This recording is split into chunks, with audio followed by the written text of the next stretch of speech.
Why would a plan sponsor sign a 5,500 that was wrong? It's because they don't know it's wrong. By signing the 5,500, you're not just putting your name on something. You are saying that this 5,500 is correct. And you are that legal representative of the plan when you sign that 5,500. Yeah. And if it's not correct, come to me about it. And I really have not come across a plan sponsor that's comfortable knowing that it is all correct.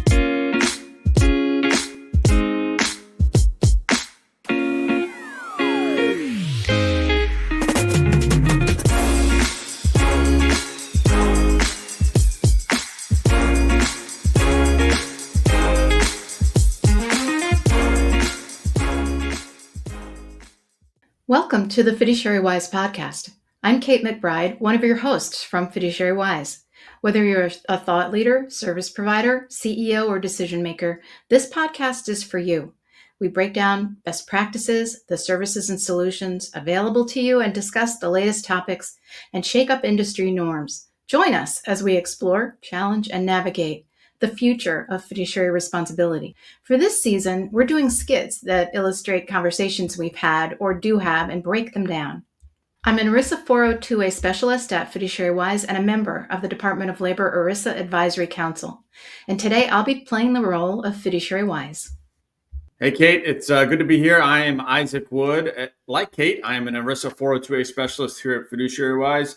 I'm excited to continue our skits as we kind of use those to set up our conversations. Kate, I also just have to say, I feel like you have maybe the most calming voice at Fiduciary Wise. That intro just really calmed me, and I feel very focused and ready to discuss fiduciary duty. But we'll put a pin in that because now I have to get into character. I will be the financial advisor in this conversation, and today we'll be talking about reviewing 5,500s, the Form 5,500, everybody's favorite activity. So let me get into character, and we can be off and running. All right.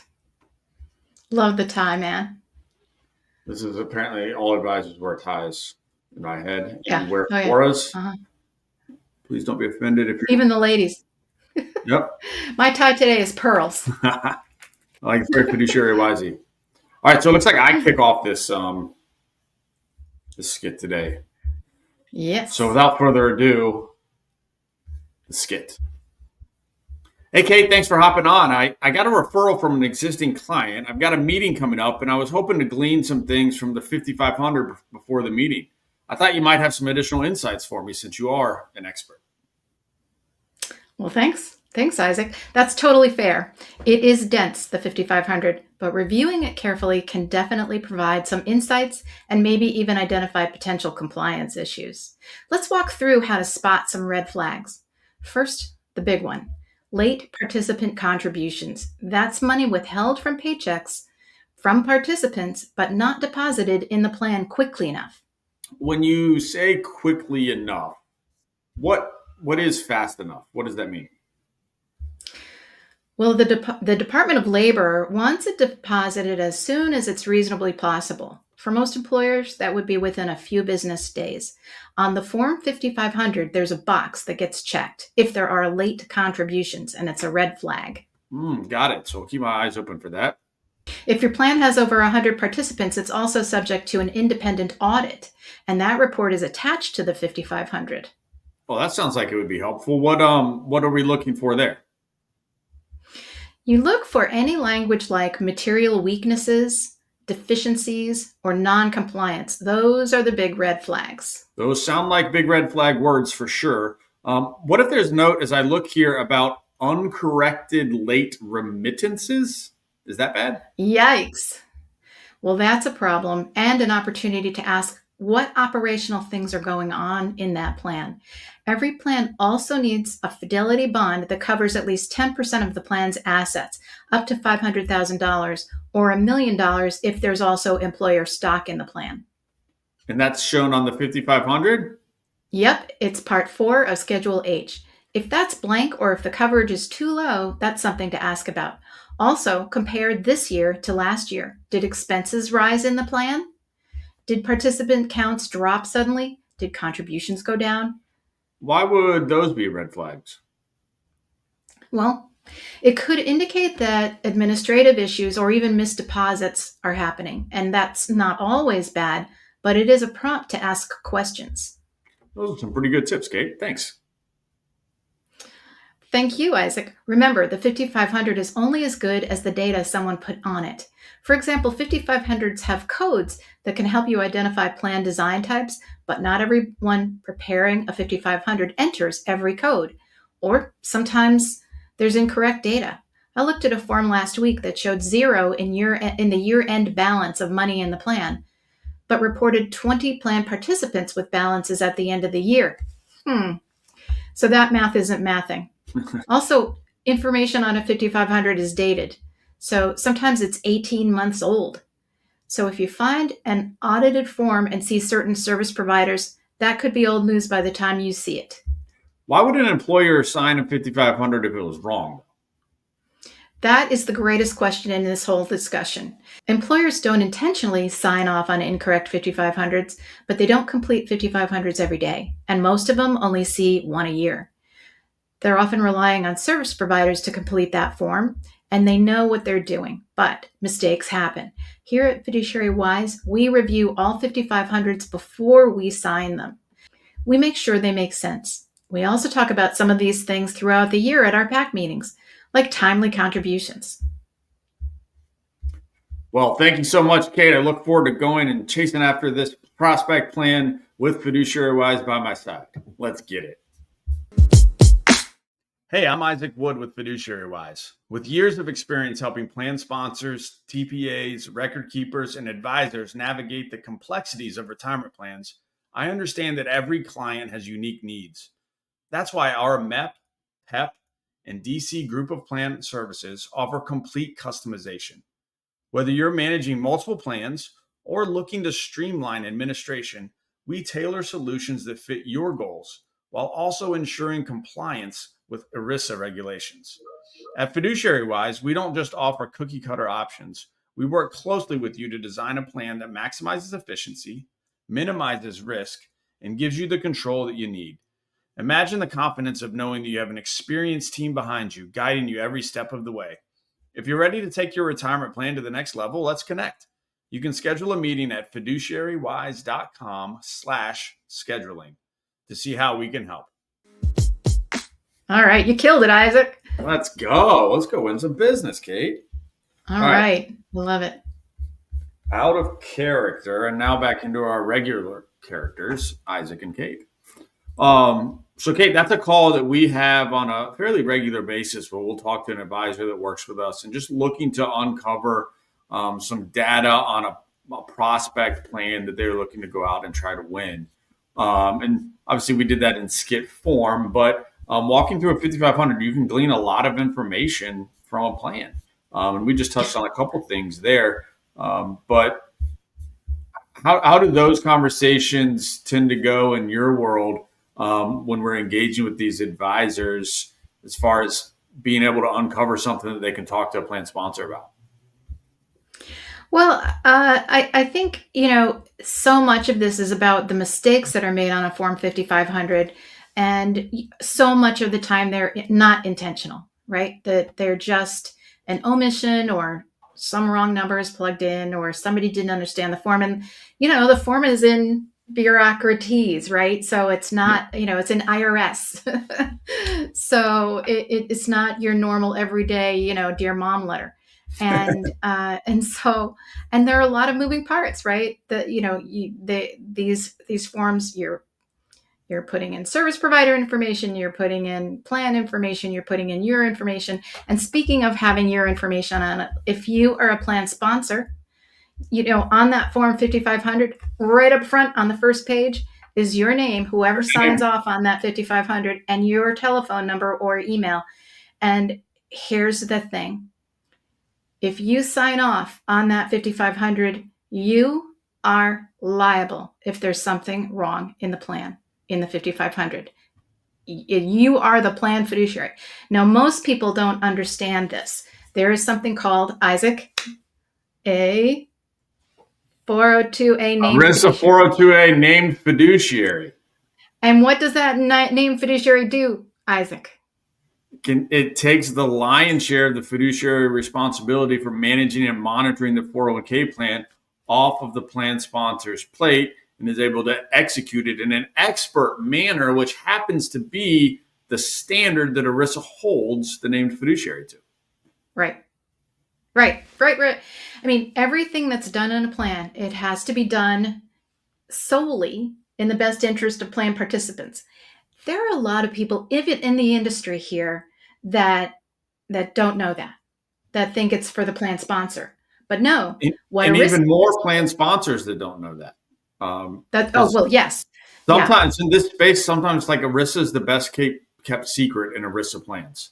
that no one really understands it. And so when, as you're looking through 5500s, and like I said, we have these calls with advisors all the time, there's the first sort of comb through the 5500, you're looking for some of those red flags that are automatic pain points that you can engage with the plan sponsor, that if they've had to have corrective distributions, that's usually something that they've felt, they're aware of. Because usually that plays out for a highly comped individual. So it's probably the owner that had to take money back out of the plan because they failed testing. If you look at untimely contributions into the plan, that's usually something that HR person is aware of and they've felt the pain of. And so you're looking for pain points that you, as the prospector, as the advisor, as another service provider that you're looking to engage the plan in, that you can get them talking about it, right? Hey, you felt this pain. Did you know you don't have to feel this pain? Did you know that there's remedies out there to help avoid these at the end of the year? But then there's also some elements of a 5500 that aren't necessarily red flags in that they're wrong or completed incorrectly, but it's just ways that you can gather data about the plan and have an educated conversation with the plan sponsor. Like the 5500 is going to tell you the assets in the plan. It's going to tell you the contributions into the plan. It's going to tell you the number of participants in the plan, both active, but then also eligible. And so if you're looking at it and you see that there's a higher or a low percentage of the eligible participants are actually participating in the plan, that arms you with the conversation of asking the plan sponsor, hey, who's helping you engage your workforce and actually participating in this plan? Higher participation rates elevate the overall health of a plan. If you see that there's just low contributions going into a plan, even though there's a higher number of participants, why are the participants not contributing to the plan? What is there education that can be provided to participants to help them understand the value of contributing to a 401k plan? So it's not always the red flags. Those are, if you find red flags, those are definitely conversations that you want to have around pain points. But also just getting good at understanding what the stats of a plan, the metrics of a plan mean in the day-to-day operations of a 401k plan. That there's always conversations that you can start even off of the Form 5500. In our conversation, we briefly touched on if a plan has over 100 participants, they have to get an annual audit, and that audit report is included with the 5500. So that is a great source of information because it pulls back the covers a little bit on some of the numbers you see in the short form 5500.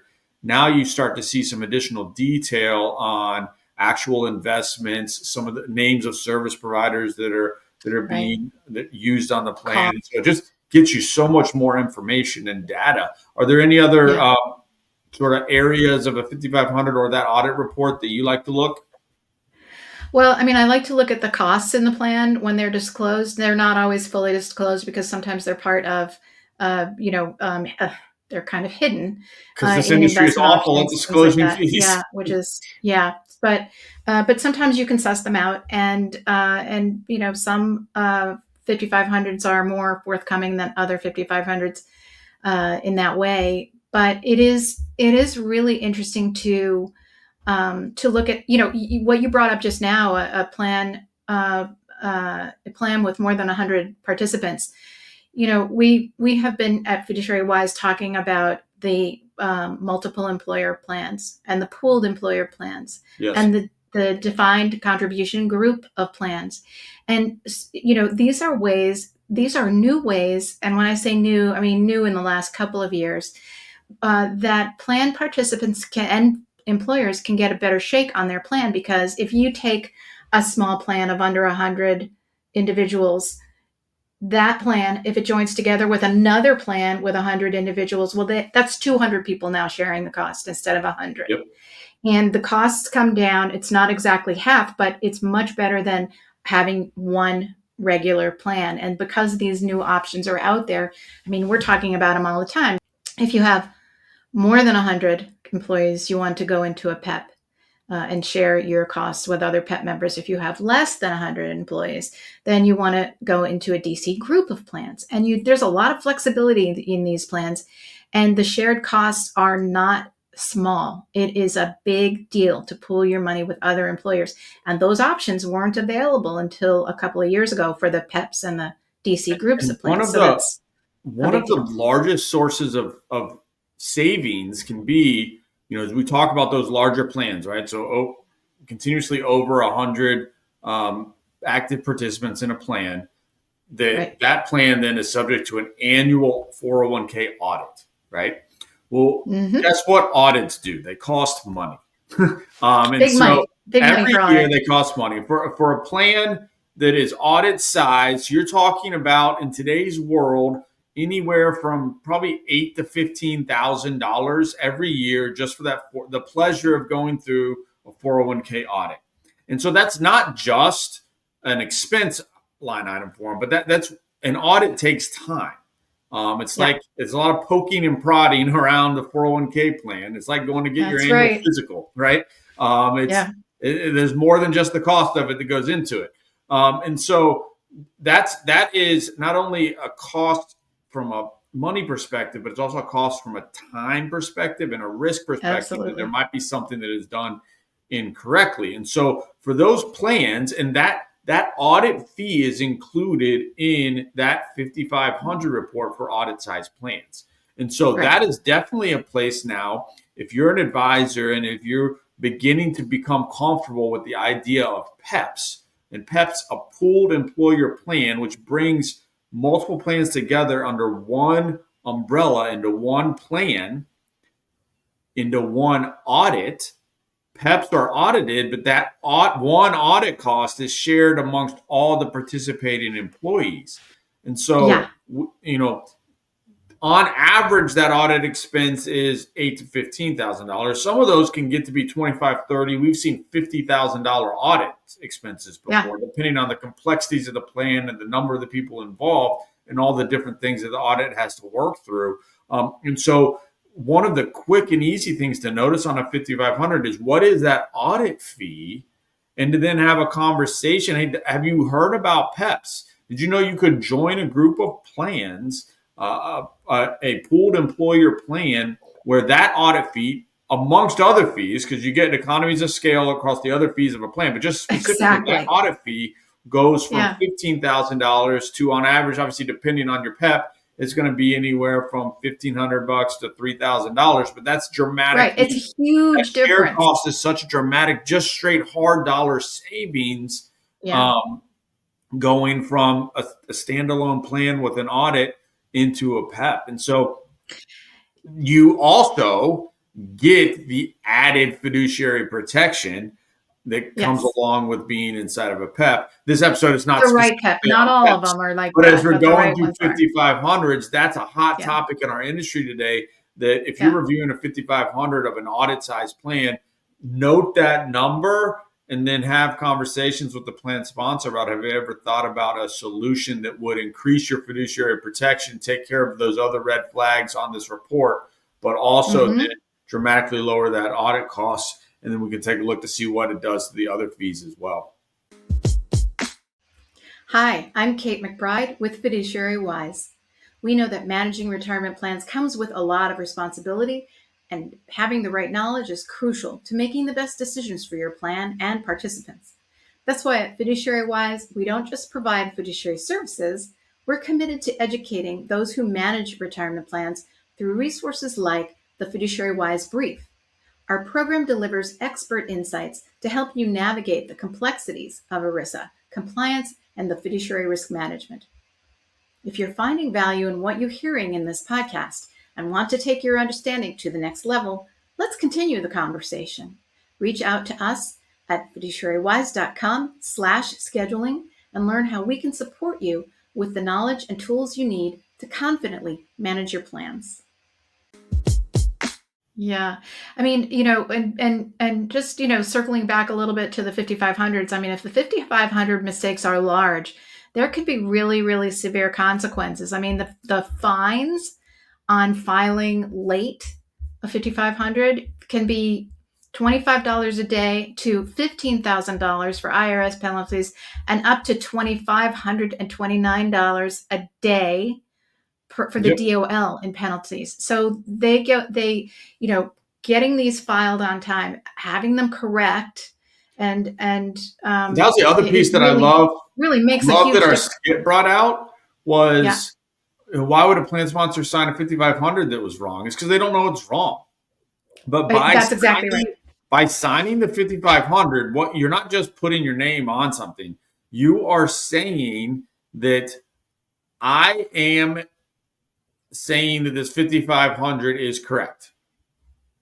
And you are that legal representative of the plan when you sign that 5500. So the lawsuit comes to you. Isaac Wood signs that 5500. Isaac Wood is saying this is correct. Personal and professional. Yeah. And if it's not correct, come to me about it.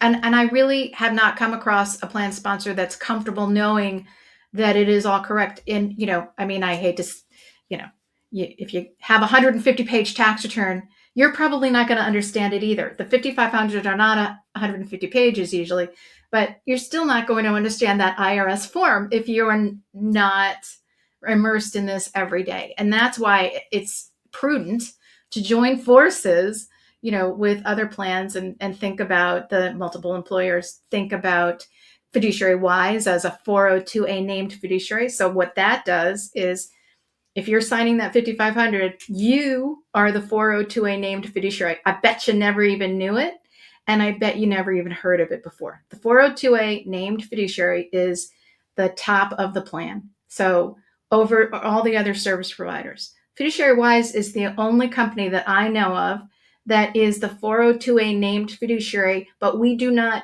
do the other things in the plan. We are over them like an umbrella, and we are monitoring them, the service providers. So the record keeper, the advisor, the 338, all the providers, we're looking at them and we're watching them and we're helping them become better, but we're not doing those things. And that makes us independent. So we are solely working with the plan sponsor and taking almost all of their responsibilities from their shoulders and liability to ours, because we know how to do this. And we do this for so many plans.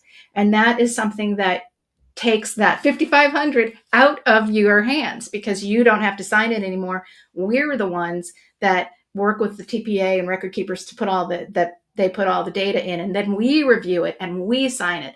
And that takes your name off the plan, because we become the named fiduciary, and it also takes your risk out, so much of your risk.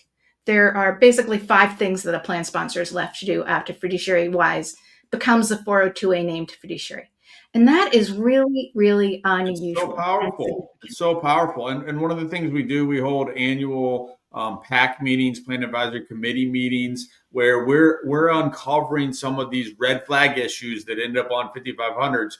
We're not waiting till the end of the year to notice them. We see them coming and are able to deal with them throughout the year so that they're not on the 5500 at all to begin with. Hopefully you've seen some value in looking at 5500. If you've never looked at 5500 for prospects or for plans that you're having meetings with, I would encourage you to do that. If you need some help walking through those, we'd love to walk through 1 or 2 with you and show you some of the different hot spots on a 5500 to look for red flags, some of the different ways to interpret the data that is there to understand about the health of that 401k plan. And then specifically on the longer form audit size plans, where you can find all that data and use it to put together some comparisons and benchmarks as you prepare for those meetings. So hopefully this was a valuable time for you. We encourage you to look at 5500s and have as much fun doing it as Kate and I do. So thanks for tuning We into like the it. Wise. Thanks for tuning into the Wise Fiduciary podcast. We'd love to hear your thoughts and answer your questions. So drop us a comment below, send us a message, or you can schedule a meeting with us at fiduciarywise.com/scheduling. Don't forget to join us next time for more insights and discussions and most likely another skit. See you in the next episode. Ta-ta for now.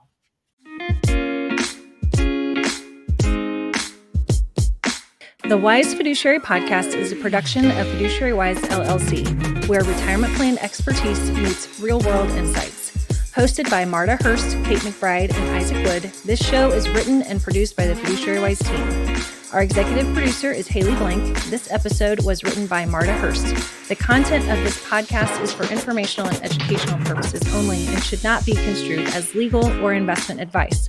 Always consult a qualified professional regarding your responsibilities as a plan sponsor or a fiduciary. Thanks for listening.